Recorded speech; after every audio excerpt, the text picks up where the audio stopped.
एक गांव में एक राजू नाम का शिल्पकार रहता था। वो अपने हाथों से अच्छी अच्छी मूर्तियां व कलाकृतियां बनाकर शहर में बेचा करता था, जिससे उसके घर का गुजारा चलता था। एक दिन राजू के साथ एक हादसा हो गया। एक रोड दुर्घटना में उसका दाहिना हाथ कट गया। राजू एक शिल्पकार था। वो अपने हाथों से मूर्तियां बनाकर बेचा करता था, जिससे उसके घर का गुजारा होता था। लेकिन दुर्घटना से हाथ कट जाने के बाद राजू का जीवन काफी मुश्किल भरा हो गया था। हे देवी माँ, ये क्या हो गया मेरे पति के साथ? ऐसा हमने कौन सा पाप किया था जो इतनी बड़ी सजा दी आपने? अब घर कैसे चलेगा? घर चलाने के लिए रोज कर्ज लेना पड़ रहा है। वो कर्ज कैसे चुकाएंगे माँ, कैसे? चिंता ना कर सीमा, कुछ ना कुछ रास्ता जरूर मिलेगा। मेरा एक हाथ कट गया तो क्या हुआ? मैं अपने एक हाथ से ही मूर्तियां बनाऊंगा और उन्हें फिर से बाजार में बेचूंगा। आप ये कैसी बातें कर रहे हो? आपको पता है ना, आपका एक हाथ अब नहीं बचा है। आप एक हाथ से कैसे मूर्तियां बनाएंगे? वो सब देवी माँ देख लेंगी। वैसे भी नवरात्रि आने वाली है, काफी लोग देवी माँ की मूर्तियां बनवाने के लिए आएंगे। अगर मैं ऐसे ही घर में बैठ के इसका शौक मनाता रहा तो मैं कुछ नहीं कर पाऊंगा। मुझे वापस दुकान पर जाना होगा। राजू फिर से हिम्मत बांधकर अपनी दुकान पे चला जाता है। आज से ही मुझे वापस अपना काम शुरू करना होगा। नवरात्रि के आने में ज्यादा दिन नहीं बचे हैं। अगर एक भी मूर्ति बना दी तो कुछ हाथ में पैसे आ जाएंगे। ये सोचकर राजू मूर्ति बनाने बैठ जाता है, लेकिन उसके एक हाथ के कट जाने की वजह से उसे मूर्ति बनाने में काफी दिक्कत होने लगती है। एक हाथ से मूर्ति बनाना काफी मुश्किल होता है। वो मूर्ति बार बार बिगड़ती है। राजू उसे बार बार ठीक करता है, लेकिन मूर्ति अच्छे से नहीं बन पाती। राजू हर दिन आकर अपने एक हाथ की मदद से मूर्ति बनाने की कोशिश करता रहता है और धीरे धीरे उसकी मूर्ति भी बनने लगती है। लेकिन एक हाथ से मूर्ति बनाने की वजह से उसे थोड़ी देर लग जाती है। क्या हुआ जी? देवी माँ की मूर्ति अभी तक तैयार नहीं हुई? मैं कोशिश तो कर रहा हूँ, लेकिन मूर्ति अभी तक नहीं बन पा रही है। देख लीजिए, आज शाम तक का समय है। अगर मूर्ति बन जाएगी तो सही है, वरना तो हमें काफी देर हो गई है। सभी लोगों ने नवरात्रि के लिए मूर्तियां खरीद ली हैं। देखते हैं भाग्यवान, देवी माँ तो है ही।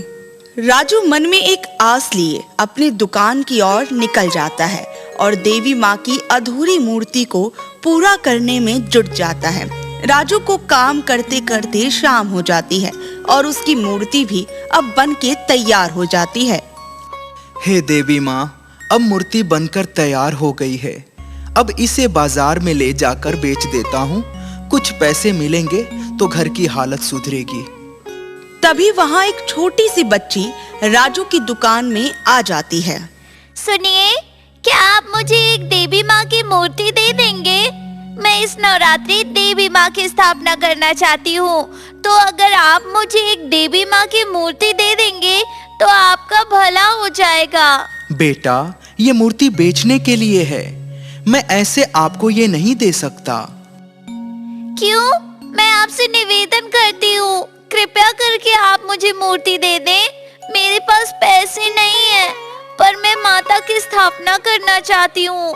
अगर आप मेरे को ये मूर्ति दे देंगे तो मैं देवी माँ से कहूँगी कि वो आपकी सारी परेशानियाँ दूर कर दें। ये छोटी बच्ची इतनी आस लेकर मेरे पास आई है, मैं इसे खाली कैसे भेजूं? लेकिन मैं ये मूर्ति इस बच्ची को मुफ्त में दे दिया तो मेरे घर का गुजारा मुश्किल हो जाएगा। लेकिन इस बच्ची को ऐसे निराश भी नहीं कर सकता। यह भी तो देवी माँ का ही रूप है। छोड़ो, मेरी परेशानियां तो देवी माँ दूर कर ही देंगी। मैं इस बच्ची को ये मूर्ति दे देता हूँ। ये लो बेटा, तुम ही यह मूर्ति रख लो। मैं बेचने के लिए दूसरी बना लूंगा। उस बच्ची के हाथ में जैसे ही देवी माँ की मूर्ति जाती है, वैसे ही वो बच्ची अपना रूप बदलती है और देवी माँ के रूप में आ जाती है। राजू साक्षात देवी माँ को अपने सामने देख चकित रह जाता है। वो वो तुरंत ही देवी माँ के चरणों में गिर जाता है।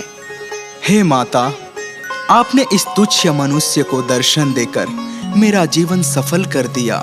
उठो वत्स, मैं तुम्हारी भक्ति और सच्चाई से प्रसन्न हूँ कि कैसे तुमने मुश्किल घड़ी में भी मेरा नाम जपते रहे और कैसे तुमने बिना कोई फायदा देखे एक बच्चे की मदद की है। मैं तुमसे बहुत प्रसन्न हूँ पुत्र। मैं तुम्हें एक वर देती हूँ कि तुम जिस मिट्टी को भी अपने हाथ से छुओगे वो मिट्टी जादुई मिट्टी बन जाएगी और तुम अपने मन में जो भी आकार बनाओगे वो मिट्टी अपने आप ही उस आकार की बन जाएगी, जिससे तुम्हें अपने इस हाथ से मूर्तियां नहीं बनानी पड़ेंगी। धन्यवाद माते। और हाँ पुत्र, इस शक्ति पर कभी घमंड मत करना। अगर तुम्हें कोई भी जरूरतमंद व्यक्ति दिखे तो उसकी सहायता अवश्य करना। ये बोलकर देवी माँ वहाँ से गायब हो जाती हैं। इस वरदान के मिल जाने के बाद राजू को मानो उसके दोनों हाथ मिल गए हों। वो रोज अपने हाथों से मिट्टी को छूता और उस जादुई मिट्टी को अपने मन मुताबिक आकार देता, जिससे उसे मूर्ति बनाने में अब कोई कष्ट नहीं होता। वो प्रतिदिन अनेकों मूर्तियाँ, ढांचे, कलाकृतियाँ अपने मन मुताबिक बनाता और उन्हें बाजार में बेचता।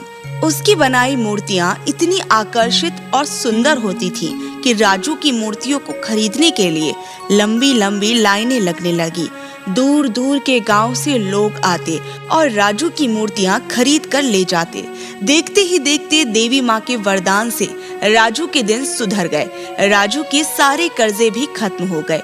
वह राजू की पत्नी सीमा भी अब खुश रहने लगी। अब राजू को किसी भी चीज की कमी नहीं थी। वो रोज अपने मन से सोच सोच कर जादुई मिट्टी से मूर्तियां बनाता और बेचता। एक दिन की बात है, एक व्यक्ति राजू के पास आया। राजू जी, क्या आप मेरी एक मदद करेंगे? जी बताइए।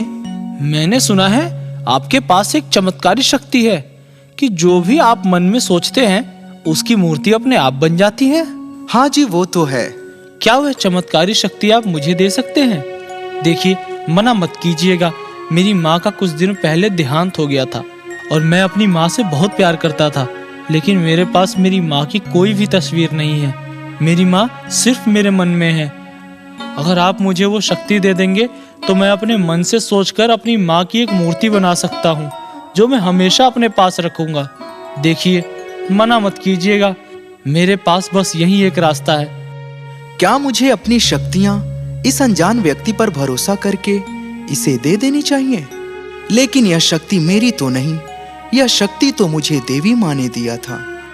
और देवी माँ ने यह भी कहा था कि कोई जरूरतमंद को जरूरत पड़े तो इन शक्तियों से उनकी मदद कर देना।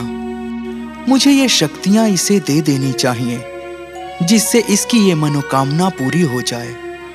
ठीक है भाई, मैं आपको इस शक्ति का ज्ञान दे देता हूँ। जैसे ही राजू ये बोलता है, वो अनजान व्यक्ति देवी माँ के रूप में आ जाती हैं। वो देवी माँ ही थी जो राजू की परीक्षा लेने आई थी। देवी माँ को देख राजू उनके चरणों में गिर जाता है। उठो वत्स।